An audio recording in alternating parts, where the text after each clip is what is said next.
Yo yo yo, what's up guys? So today we're gonna do about Rosaria's Rosaria's build before she's up. Well, I actually done some theory crafting in terms of her, so I have some of the things I want to share with you today. So let's go through a bit in terms of what Rosaria's gonna be doing. Okay, so Rosaria's a cryo user. She uses a pro arm. So yeah. She has two skills. So that you know, her ascension stats are attack percentage, so her max stats to give her 24% extra attack damage. Her ascensions are Valberries, Sergeant Insignia. So I guess you can farm the Horfus core, I think, if I'm not wrong, from the Cryo Whooper Flower. This is Cryo boss, the big ass Whooper Flower, you know. So yeah. Okay, so normal attacks, nothing significant itself. She has a pattern of attack of 5, I think 6. 5 hit damage itself. So yeah, so you can see her stats are level 10, 100%. So it's like typical. It's quite low for I mean, like, it's decent for decent for palm users. The damage is always relatively low as compared to claymore users, so these amounts are actually quite alright. Ravaging Confession. So we move on to her E skill. So her E skill actually, what's the thing called?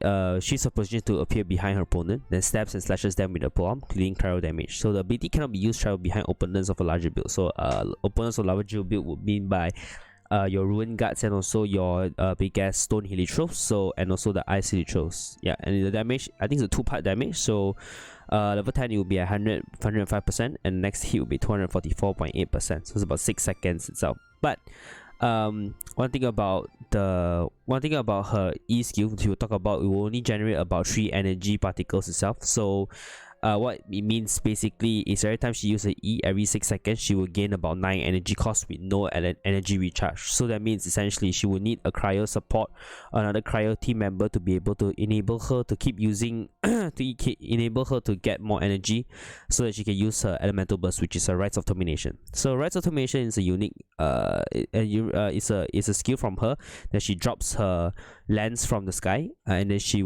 that small area will deal cryo damage periodically over time. So a duration about 15 seconds.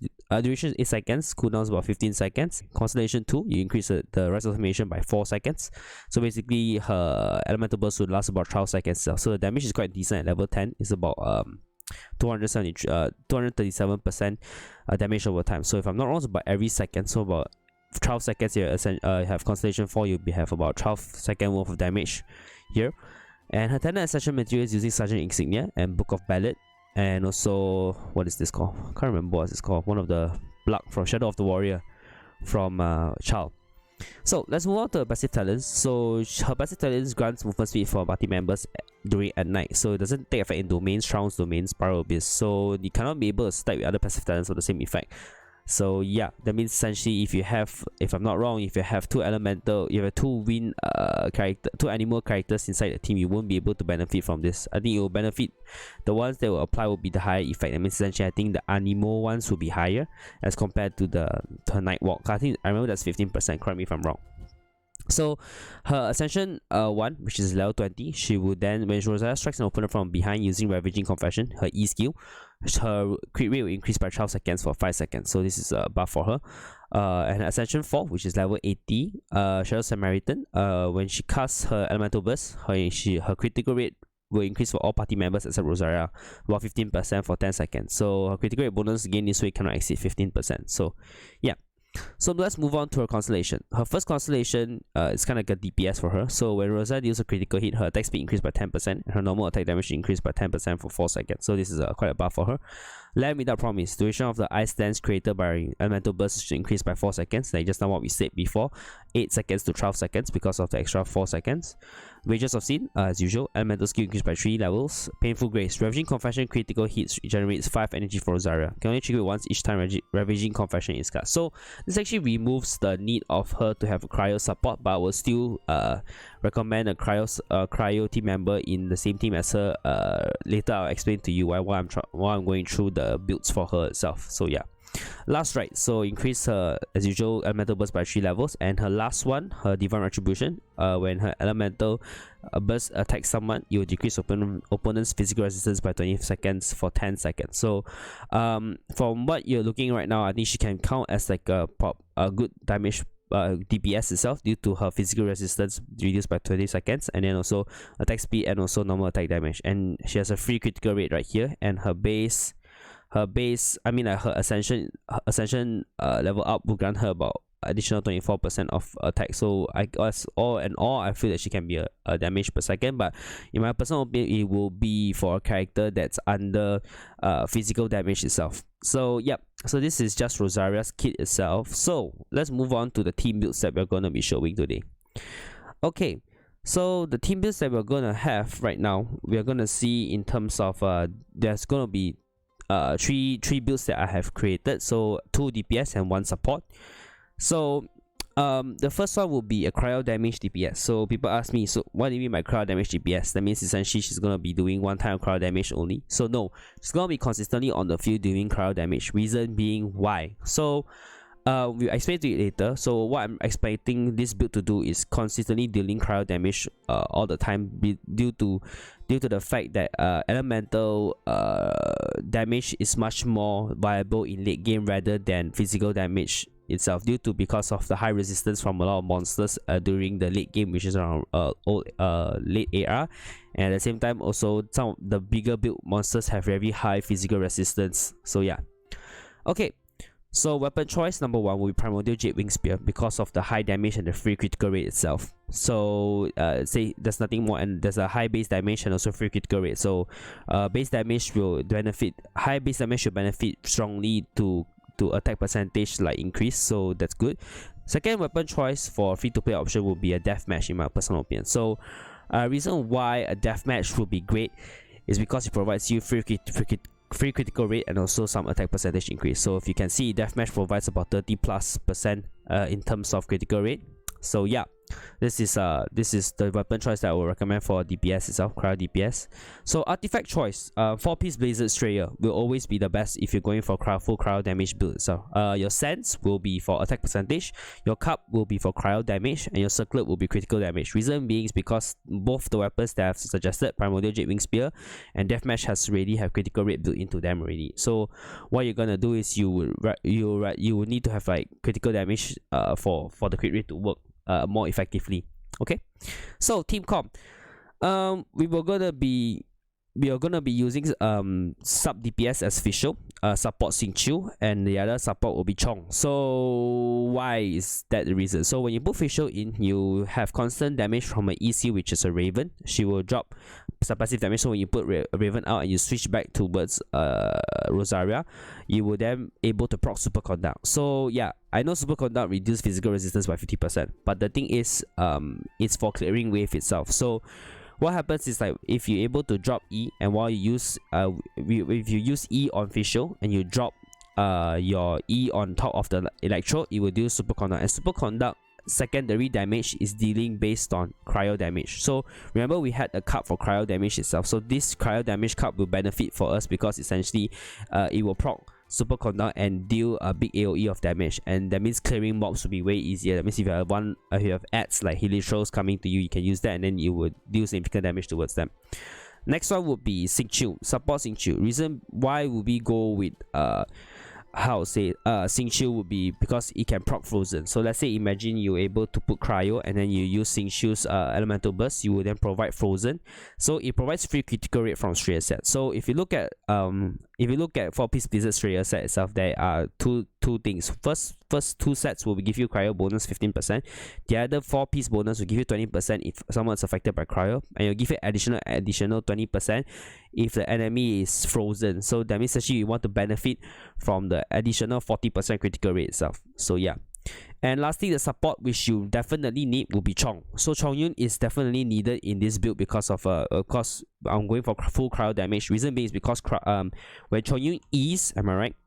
If you have a cryo damage goblet, which is what Rosaria's gonna have in the end, when you switch out after Chong, she's a palm user, so all her attacks from there will become cryo. So imagine Xingqiu having elemental burst, so she'll proc cryo and then frozen, and then Fisher will then proc super conduct on top of it, and then you will have a burst of cryo damage itself. So you consistently dealing cryo damage and super conduct. So you deal damage based on the superconduct proc itself. So that's why Chong is really important. So Chong provides you decrease in elemental resistance, cryo damage elemental resistance, because her ascension level 4, which reduced by 10%, so which is quite good for Rosaria when she's dealing a lot of damage. So every time when Chong's Phys is over, you just reapply it again. So what would be recommended for Chong will be a sacrificial great sword, so that he can spam his E, so that Rosaria can always be consistently dealing cryo damage, and that's an increase in attack speed. So increase attack speed is actually quite good. That's an ascension level 1, if I'm not wrong, for Chong. So it will give you additional 8% attack speed on top of the constellation that we have on top for Rosaria already. So that's why sorry. That's why Chong is quite good in this build. So if you look at the stats right here, deathmatch C at C0 for Rosaria will be cryo damage should be at 62%. Reason being is about you have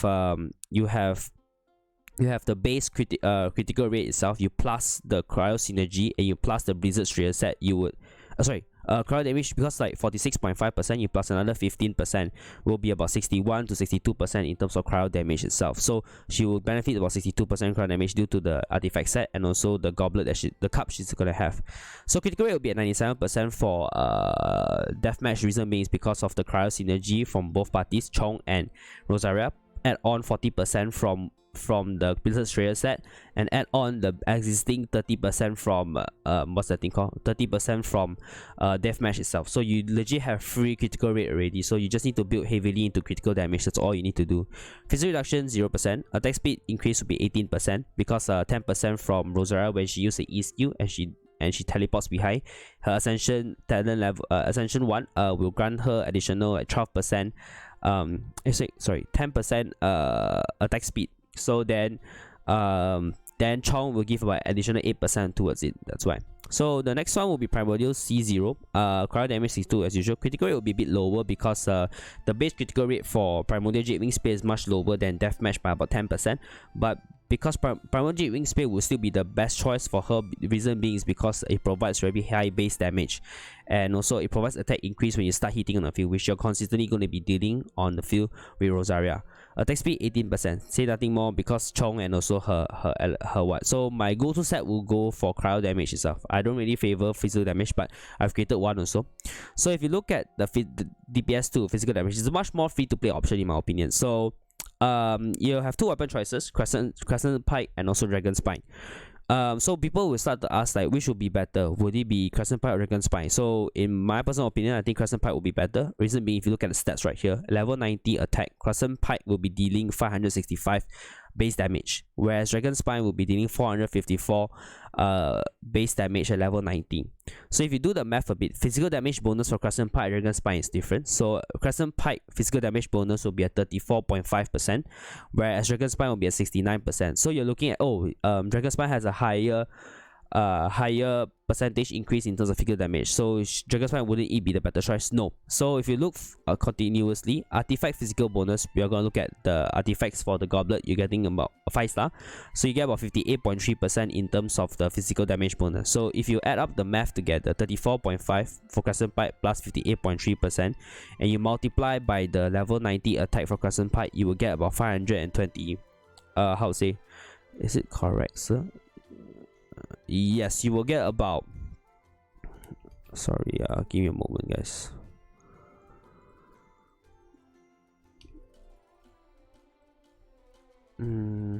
Okay, this looks weird.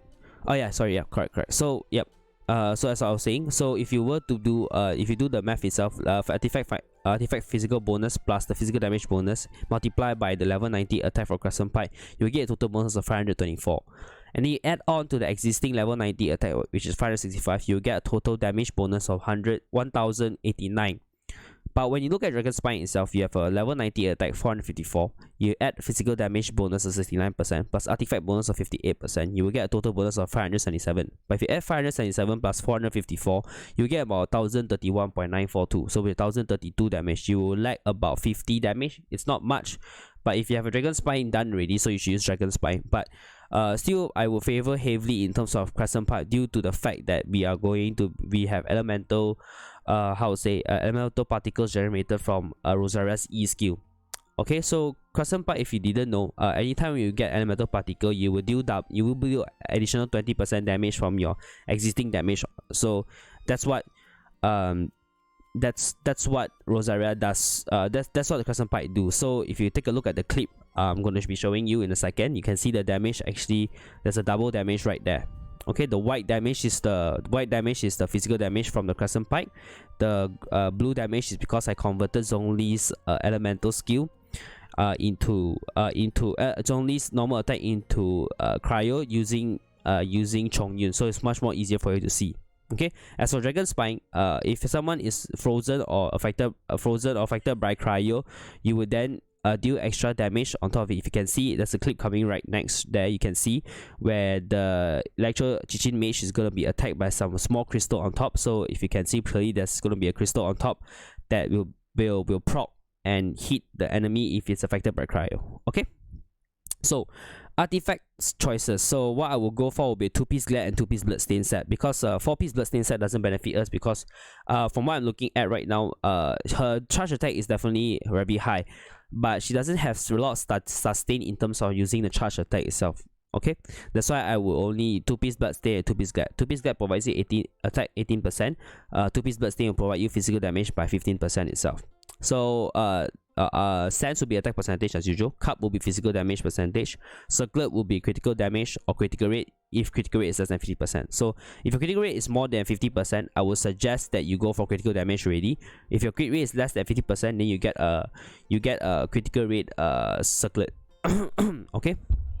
So team comp, what would be the best for Rosaria? So Rosaria, in my personal opinion, would benefit with Visual because of Superconduct, due to its cryo damage proc to clear a bit of monsters, adds at the same time also reduces physical resistance for enemy, and also she provides passive damage on the field when you're using Rosaria as a DPS. So the next support will be Diana for healing and also cryo synergy. So essentially, we are hoping that we can able to consistently have cryo on the field, so then the enemies, then you will benefit from the resonance, cryo resonance, where you get 15% extra critical rate if enemy is affected by cryo. And the last support will be for Zhongli, because reduce physical resistance using the E shield. So his E shield will reduce physical resistance by 20%. So that's a buff. But if there's also a bootleg choice, also you could use Xingyan, because sweeping fervor, which is a E skill, gives 15% extra physical damage. Because Xingyan's ascension, if I'm not wrong, Xingyan's ascension 4 will run you extra 15% extra physical damage. So meaning the person who's shielded will have it. Yeah.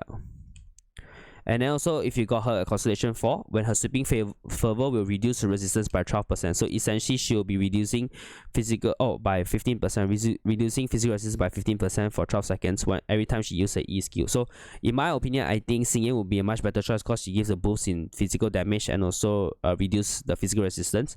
Because it's a much cheaper alternative if you already have Xingyan. But if you're not, you can use a Zhongli. So yeah, if you look at the stats itself, for Crescent Pipe, okay, a moment guys. Crescent Pipe, you have a physical damage increase of 93%. I haven't factored in 15% extra from Xingyan, but if you're looking at just physical damage from Crescent Pipe itself plus the goblet, you will have about 93% extra physical damage, and your critical rate will be 43% if there's a critical rate circlet. So reason being is 31% will be from the circlet, 12% will be coming from her E. 12% will be coming from the cryo synergy, or also because or either that you can use also Ravaging Confession. When you hit someone from the back, you'll be able to have a critical rate. What's that thing called? Critical rate increase due to hitting enemies from the back. So your physical damage reduction will be at 70% because you have a superconduct proc 50% reduction, and also if you have Rosaria at C6 itself, during every time her rights automation, which is elemental burst, will reduce the physical resistance of enemy by 20%. So if you see, if you use Zhongli itself, you will reduce by the additional 20% physical resistance. So total you get about 90% physical resistance reduction if you have Zhongli. But then if not, you will have about 82% reduction in physical damage for the enemy would be for Xingyan for at 82%, and attack speed increase will be 10% due to if you're critting it. So if you move back and you look at Dragon Spine itself, you have 127% physical damage increase due to the high physical damage bonus that Dragon Spine provides. Critical rate 43% if you have crit rate circle as usual. So everything stays the same. Physical reduction and also attack speed stays the same. Just that they're just different physical damage differences only if you look at Crescent Pipe, Dragon Spin, but I would still prefer Crescent Pipe because you'll be consistently doing normal attacks. So this is my second build, which if you're going for a physical damage build. Lastly, as usual, every character can be played support, depends how you go with. So support will be cryo damage, so weapon choice will be Primordial Jade, Wing Spear, and also Deathmatch. So reason being is because they provide high free critical rate, and critical rate is very cheap damage in terms of as compared to spamming attack percentage. So if you have crit rate, you need to have critical damage also. So these two weapons are providing you critical rate, and critical damage circlet provides about 62% extra damage, so that's actually quite good.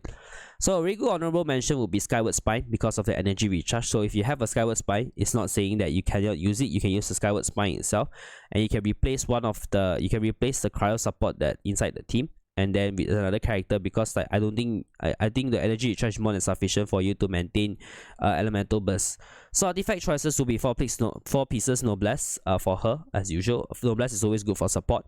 It provides you sense, will attack percentage, carb, cryo damage, and circlet critical damage. So because like if you go Primordial Jade, Wing Spear, and Deathmatch, then you have critical rate built in already. But if you're going for Skyward, you will go for a critical damage critical rate circlet, because I don't think you have enough critical rate. But as I said before, if you're less than 50%, go for critical rate. If more than 50%, go for critical damage.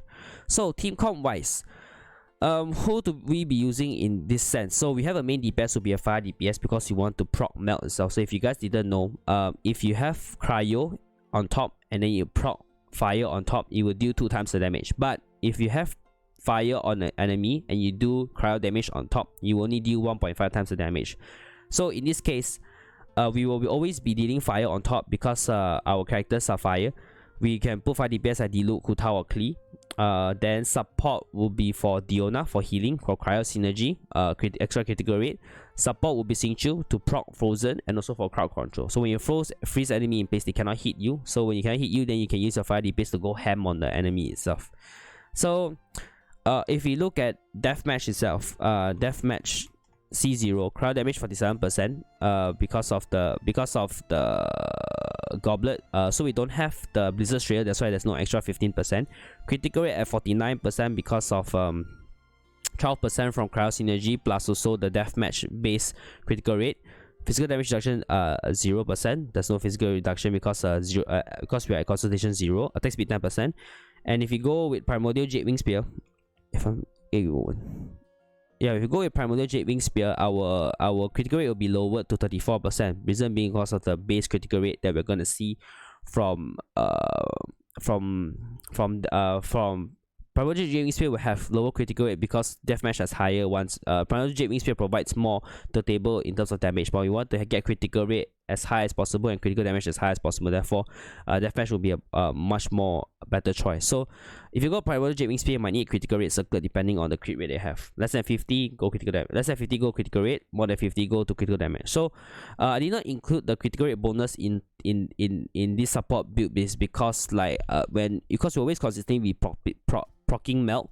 So what happens is there will not be cryo on top. So what happens is that the cryo damage, cryo synergy that we're gonna have, it might not be very consistent. So that's why I didn't put it in this calculation. So total didn't read. You can go cryo damage or physical damage for DPS. Can go also cryo support itself, but if you go cryo support, you have to build heavily in critical rate and critical and critical damage itself. but the rest of them, it's more than enough to see. So yeah, from what I'm seeing right now, Rosaria seems to be a very fun character. She's quite versatile in terms of doing support and also sorry, give me a moment. Yeah, in summary, Rosaria is a really good DPS itself. Physical damage DPS seems to be the way to go for her, because her kit includes physical damage, physical resistance reduction. So I would say physical damage will work better on her, but I would prefer to play cryo damage because this game has a lot of elemental reaction and I would like to capitalize on that. So my opinion, I will go for cryo damage. But then if you're okay, you can always go for physical damage bonus itself. Support, you can go definitely cryo damage, go for high critical rate, high critical damage, so for the cheap damage itself. So yeah, so that's about it for Rosaria. I hope that you guys enjoyed the video that I'm created already. So hope you guys are doing alright, staying safe from COVID and stuff. I think for those who are pulling for Rosaria, I hope you have good rolls, so you're able to get Rosaria on your first try. So if those people are not pulling for Tartaglia but you're just pulling for Rosaria, I hope you don't get Tartaglia, so at least that it doesn't ruin your PT. So yeah, hope you all get Rosaria, and if you guys have anything you guys want to let me know in terms of like how feedback, just leave it down in the comments and stuff.